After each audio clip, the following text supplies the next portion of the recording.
Hey guys, before we begin, I just want to say that I'll be using the community tab on my YouTube channel. You might have noticed a few posts in the last few weeks, but I wanted to make an official announcement. I think it's a good way to discuss things with you guys outside of my videos, so if you wish, please stop on by.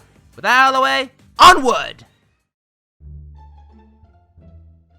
Gee, it sure is boring around here. My boy, this peace is what all true warriors strive for. How did you get in here? Get out of here before I rip out your intestines and knit them into a sweater! Hey, I paid for you so you can squash intruders like that! What's the big... You know, you have a good point there.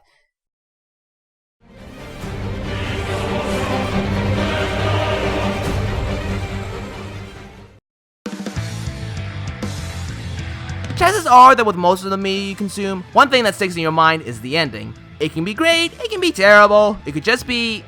alright. That's not nearly as interesting. Point is, if an ending is great, it's something you can look back on fondly. If an ending is bad, well, you know how opposites work, right? And for games, the final boss is what usually encompasses a good chunk of the ending, and to me, is one of the most important things to get down gameplay-wise. The rest of the game could be great, but a terrible final boss can put a sour taste in my mouth, almost making me forget about the good times I've had prior. They could be too easy, too frustrating, too boring, or what? But whatever the case, these are the final bosses that make me want to stop playing the game right before I fight them. I've already done with them before, so why should I give them any more of my time? I've already proven my worth. Same rules as usual, one per franchise and only bosses I've fought. Also, it's obvious, but spoilers abroad. With all that out of the way, let's get started. This is not going to be pretty.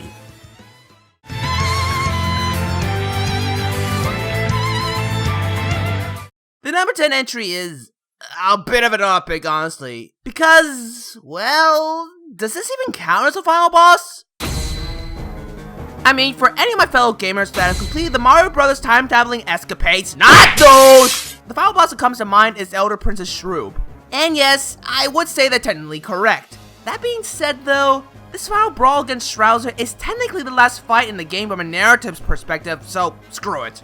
The main reason I hate this fight can be summed up in one word: pointless. The fight against Elder Princess Shroob prior, while a bit too long for my taste, still felt like a final battle with extremely high stakes. A battle like this just takes away from that feeling. Doesn't help that despite the gimmick of not being able to attack and having to rely on dodging and countering to deal any damage, the fight really isn't as challenging or imposing as the one before. Unless you really suck at gaming, you're not gonna lose this battle, which only takes a minute. 2 is pushing it. Honestly, with the extremely short length, I'm worried that I won't have enough footage and will end up repeating some of it. The only reason this fight seems to exist is so we can have closure on what happened to Bowser after the skirmish in Swamp Volcano, and we saw him get transported back to the present. But we do revisit Peach's castle in the present where all the time portals can be found before we head to the final area, so why not fight Bowser again during that time? Honestly, in my eyes, that would have worked better than forcing him into the game's finale. Being in a pointless battle like this honestly is probably worse than him unwillingly getting a sex change in the previous game. Again though, the dubiousness about whether or not Shroob actually counts as a final boss is what keeps this battle so low. That and I don't find the battle itself to be that awful, just unnecessary and underwhelming at worst. Oh, what high praise that is.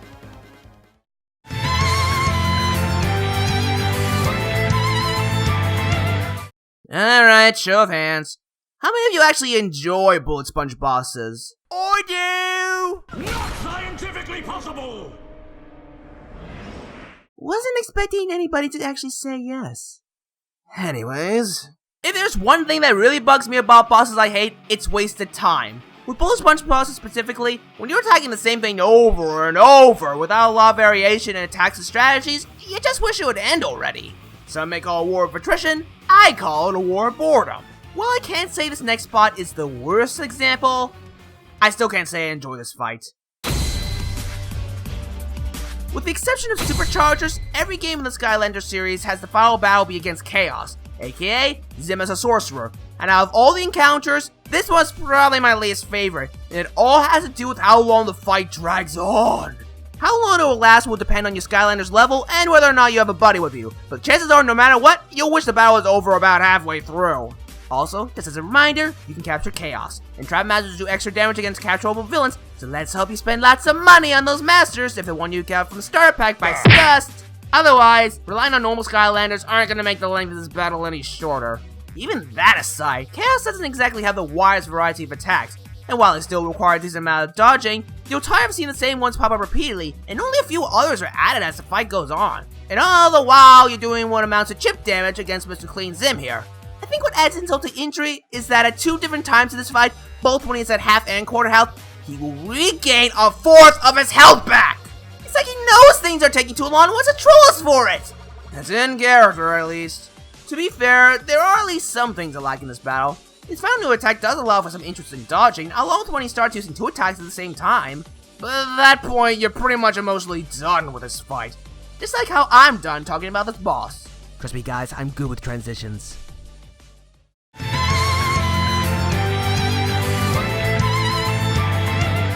There are just some things that sound conceptually awesome. Piloting a giant mecha, going on an epic quest, getting diabetes with, fighting a giant dragon. One of the great mythical creatures shown in many forms throughout many legends across the world. How do you screw that up? Well, being in a more innocent licensed game is a good place to start. You know, when thinking about it, Dragon's only appearances prior to this battle was transport for the cannon fodder you've been fighting against this whole game, so shouldn't we really expected something better? I'll let you decide on that one. First issue, you fight said fodder more than the actual dragon, an issue with most of the bosses in this game, mind you. So what does Dragon do? Stand there while breathing fire and raining down fireballs, which the latter are more annoying to dodge than you may think due to the lack of drop shadows. What, Dragon could at least be flapping further away from the arena from where you're fighting, rather than standing on a platform that you could probably jump to if it weren't for the designers and coders saying you can't? Can you tell by this point a lot of things in this fight don't make sense? Only after Dragon gets tired can you attack him, all while his master MacLeod sits on his back like it's all fine. Good job up there, by the way, you're helping a lot. Bet Owner of the Year. Do this a couple of times and then comes the second part of the fight. Well, I would call it second, but the amount of time it takes to beat MacLeod is honestly maybe a fifth of what it took to finish Dragon off, and he goes out like a wuss. By this point of the game, this is your third bout with the leader of the Volcano Tribe. Are there any new attacks or strategies to take advantage of here? Only in an alternate universe where this game had a decent budget. Literally, the only difference between this fight and the previous two are that MacLeod doesn't bugger off and let his minions fight for him every so often. Honestly, that might be an improvement. Trust me, I've been given so much fodder at this point, I'd probably burst in pieces from how stuffed I am.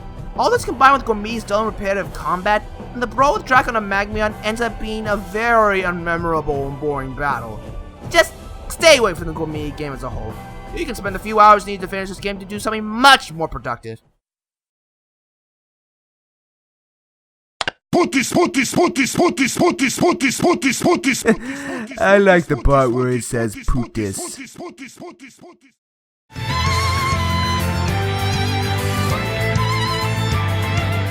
If I were ever to make a list of my guilty pleasure games, Spectrobes Origins would be pretty darn high, if not top it.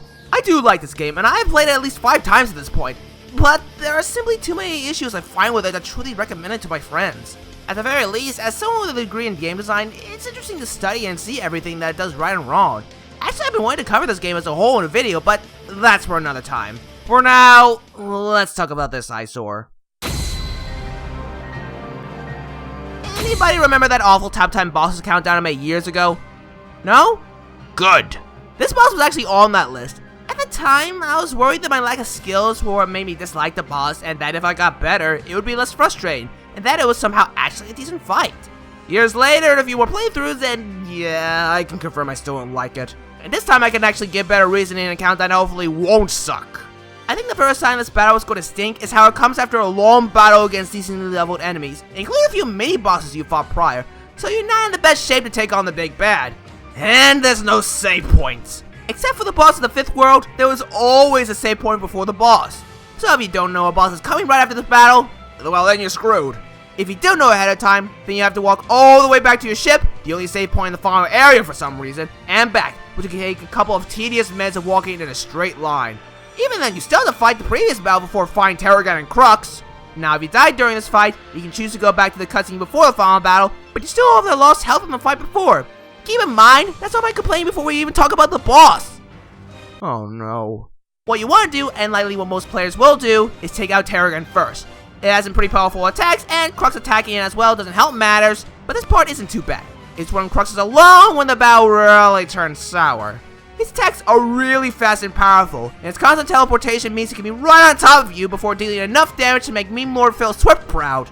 Doesn't help that some of his attacks can even combo and stun lock you. This is exacerbated by the fact your movement speed isn't that fast, and the dodging, which I don't even think the game even tells you how to do and is clunkily implemented, doesn't really let you move away that much. And even if you manage to escape Crox's attacks, your Spectrobe likely will take the brunt of them. You can call that Spectrobe towards you and the enemy, but not elsewhere. So if it's following you, it's bound to get hurt.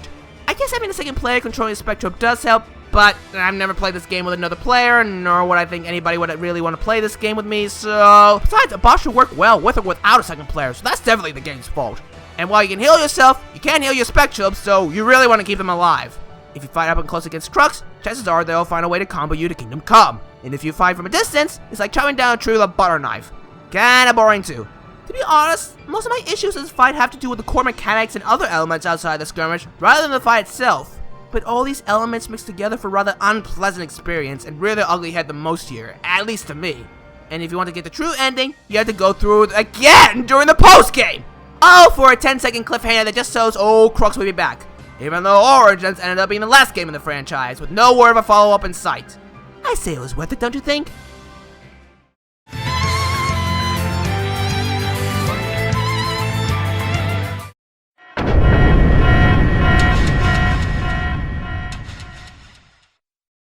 It's finally nice to meet you, Mr. Avantes.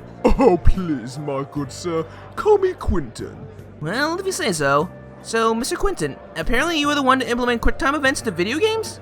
Oh, yes, my boy. I wanted gamers to feel like they were right in the moment and make that one critical decision. Yes. Why, the idea of QuickTime events was so great, so magnificent, that I thought making bosses extended QuickTime events would help improve their quality immensely. Right. Anyways, do you mind if I throw you out the window? Why, certainly. Wait, what? Next time, don't make bosses like Sauron from Shadow of Mordor! I'm still alive. Good for you! You know, I get that making a fight against a powerful foe like Sauron might be a bit hard, as one has to consider how the player can even stand a chance without getting curb stomped, but there has to be better ways than just making a series of QuickTime events. I mean, you have a wraith sharing your body, surely that can give you a decent advantage. Most people would actually prefer to take on Sauron himself. You know, one of the most popular villains in all of fantasy? Not press a couple buttons like it's a rhythm game, just without catchy beats.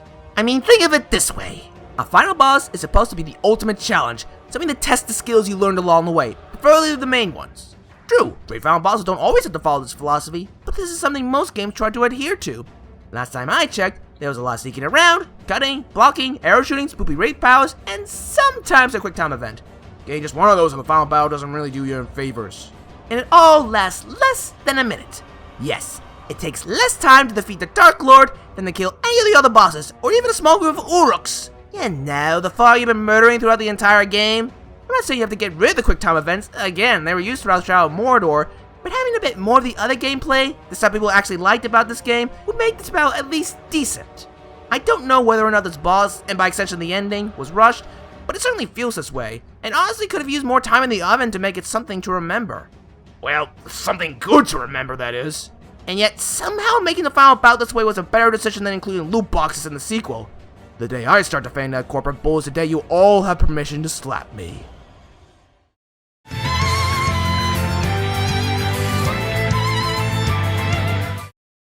Oh, I still like bulge sponge bosses. Wait, we already did this joke. I guess it's supposed to be a not very subtle hint that the next boss I'm talking about is another bullet sponge. I'm probably just overthinking things. How you doing? Oh, son of a! You know, throughout my years of gaming, never did I think I'd have to fight a literal bullet sponge. I mean, how else am I supposed to describe this thing's design? Cthulhu's butthole?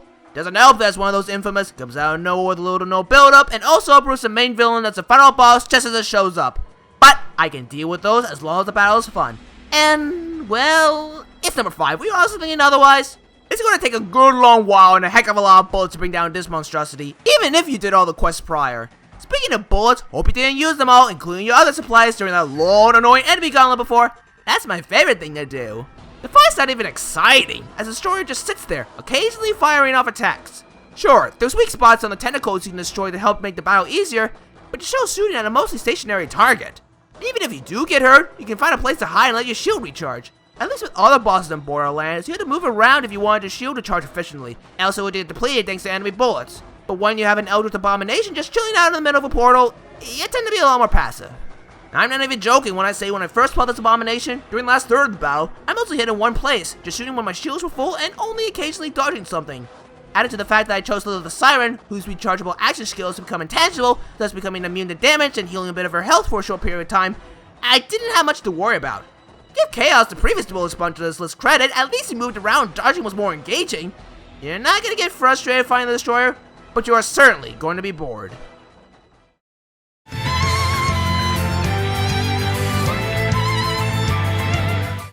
Anybody else notice that with nearly every video that brings up Sonic, they complain about the current state of the series, its ups and downs, etc.? It honestly gets kinda tedious, doesn't it? Well, I'm going to set an example and not bring this up at all! Wait. Point is, if we're going to complain about the modern Sonic games, which is honestly kinda justified in certain cases, I think we should also be critical of the classic games, which many Sonic fans consider to be the blue blur as prime. I do like these games, I really do, but they themselves have a lot of blemishes I personally take issue with, including Sonic 2, a favorite for many a fan. Let's see, occasionally poor enemy placement, that one pit in Mystic Cave Zone, the special stages, some call me Johnny's Bane of Existence, all the Metropolis Zone, and the topic of this placement, the final boss. Not sure how many people are going to take issue with this, as aside from Exo Paradigm Gamer, I don't hear a lot of people speak ill of these battles. The fights against Mecha Sonic and a Death Egg Robot come one after the other, and you have to fight both of them again if you die, so I feel like it's fair to consider them both part of the final boss. Though, aside from the somewhat awkward angle you attack Mecha Sonic, there's not much to talk about him, as most of his attacks are fairly easy to dodge, and you can kill him pretty quickly if you know what you're doing. Kind of annoying at first, but not that bad. The Death Egg Robot, on the other hand, is another story. It was extremely frustrating the first 100 times I tried beating him, and even now I still don't like fighting him. Finding his weak spot is more annoying than Mega Sonic, especially since you have to deal with the constantly moving spike arms, and you'll likely die several times before figuring it out. Even then, you have to time your attacks just right, else you get a family-friendly impalement. And that's not counting dealing with his arm lunging attack, and his landing attack that not only takes too long is far too easy to dodge. But all of this is exacerbated by one singular issue, which is why I hate this boss so much. Where are the daggone rings?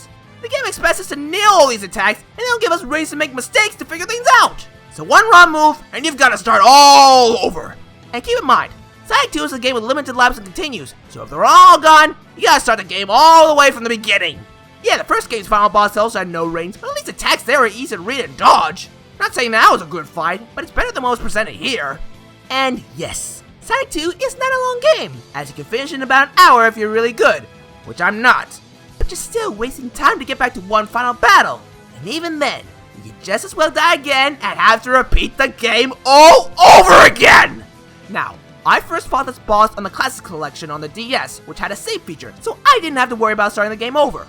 But think back to the kids who played this game originally on the Sega Genesis, who didn't have the save feature, the frustration they likely had to go through. I just feel sorry for them. And with everything I brought up, can you really call that good design? At the very least, through the skirmish, we now know who the fastest thick man is, so not a total loss, I suppose.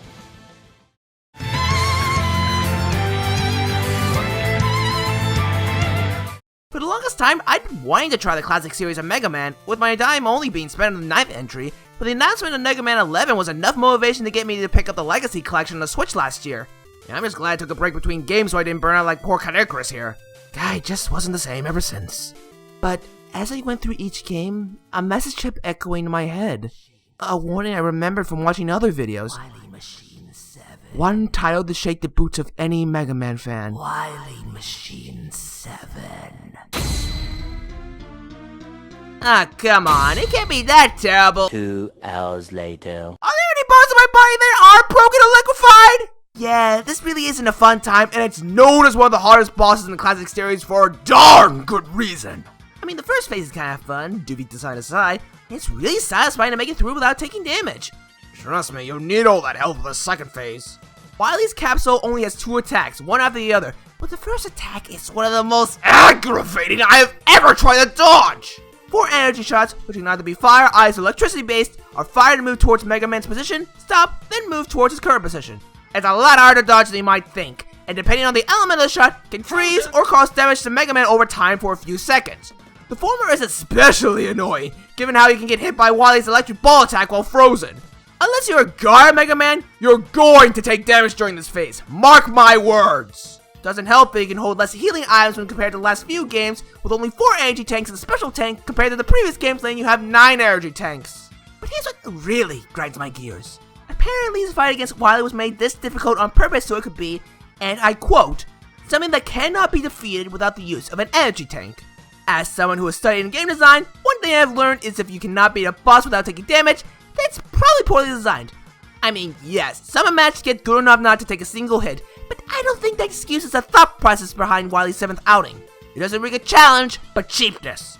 And when a common strategy I see online to defeat Wily is to take damage so you can use the invincibility frames to dodge the other attacks, I do believe some consideration is in order.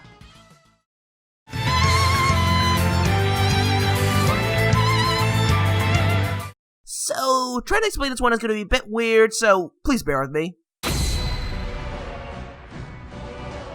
Okay, while technically this isn't the worst final boss I've faced, the choices made for the final encounter against Marduk make the game designer inside of me weep. In fact, I can hear him right now. But, one step at a time. Conceptually, I love the idea behind this battle. Our heroes are trapped in a hellish realm known as a Doom Dimension, and both you and the main villain Marduk are about to face mano-a-mano with your recently evolved Bakugan. What could go wrong? Many things. But to fully explain how this fight is screwed in so many ways, let Professor Shea tell you about some of the gameplay mechanics. There'll be a test on this later, so please pay attention. So, in Bakugan, there are 6 main elements, or attributes as they're called. To stick with layman's terms and save time, we'll refer to these as fire, water, earth, air, light, and shadow. Each attribute has another opposite of it, those being fire and water, earth and air, and light and shadow. If a Bakugan of one attribute is in an arena of the same attribute, it will become more powerful, while a Bakugan of the opposing attribute will become less powerful in the same arena. Clear so far? Alright then. So, the final battle against Marduk takes place in the Shadow Arena, and his Bakugan, Battle-Ox Gladiator, is the same attribute, which means he'll get a boost in power. Usually battles have each player using 3 Bakugan, but for this fight only, each player has 1. You yourself can only use a partner Bakugan, Omega Leonidas. He can be any of the attributes which are chosen when you create your player avatar.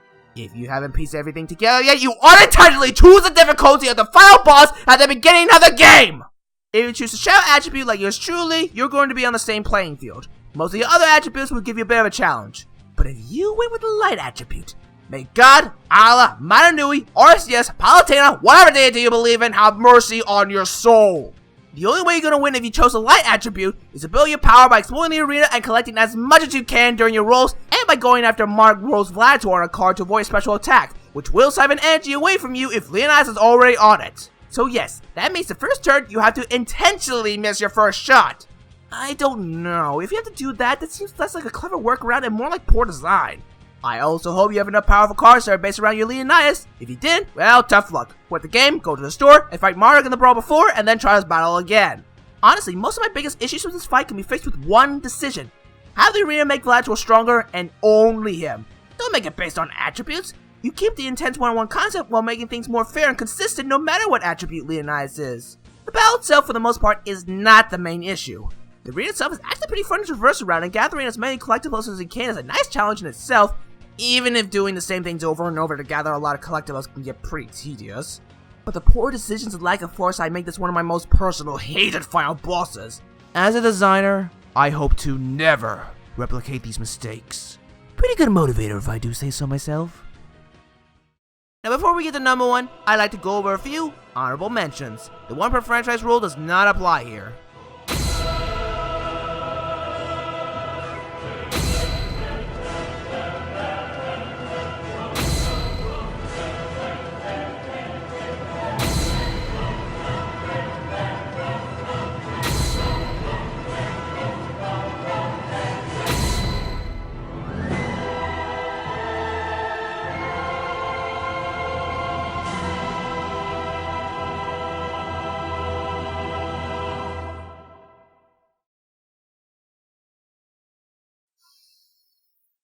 One name. All I need to say is a single name, and you will all understand my pain. The anguish we all had to go through. The blight that was infected on this planet in 2007. Ladies and gentlemen, Navarro. Who? What? Oh, yeah. I guess not many people remember this guy's name, given how his character was kind of a crapshoot. This butthole.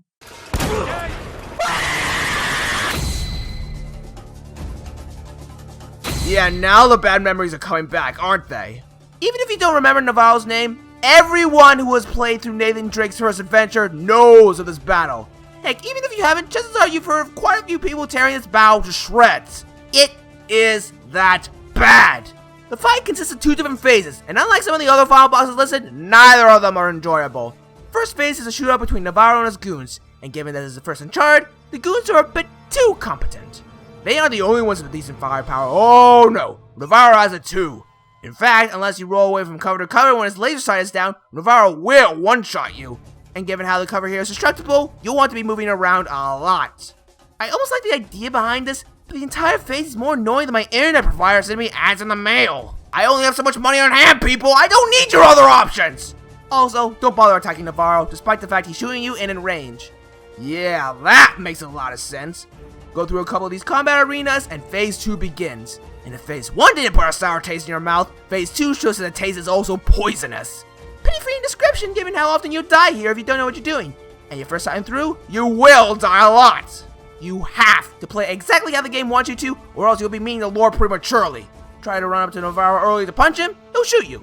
Try to move from cover to cover when his laser sight is up, even when he's not shooting, he'll shoot you. Try to snipe a flower. Actually, you can't in this fight, but I'm pretty sure he'll shoot you for that too. Only when all the boxes which you've been using as cover are destroyed will the game allow you to attack him. After some button prompts, you knock his gun away, which then you have to immediately run to where he's going, else he'll shoot you. If you knew what you were supposed to do, which likely you didn't the first time, you get a few more button prompts, and the torture ends. Despite all the frustration, do you know what's really the sad part?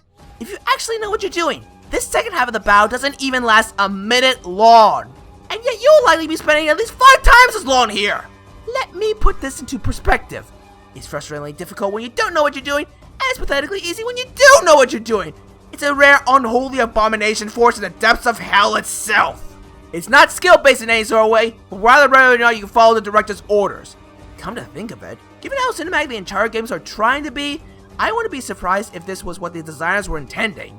This battle being a dramatic set piece with key moments to get the players excited, to make them feel like they're in an action movie. But do you know what Drake's Fortune isn't? A movie! It's a game filled with variables, choices the player has to make. Yeah, the player has to do specific things to proceed, and in the case of this list, defeat the boss in a particular way, but when you railroad the player this much with just a slight deviation results in a game over, that's not good design. Honest to gosh, while this is a personal list, if I were to be objective on what the worst final bosses of all time were, Navarro would be a darn good candidate. And having a trophy of being one of the worst, it's not something I'd be proud of. Best to send him to the bottom of the sea where Navarro now lies. Honestly, pretty fitting. I'm Shay2000, and if I ever come across a final boss as poorly designed and atrocious as Navarro, then may God have mercy on my soul. I'll see you all next time, everyone. Hopefully under more pleasant circumstances. Godspeed.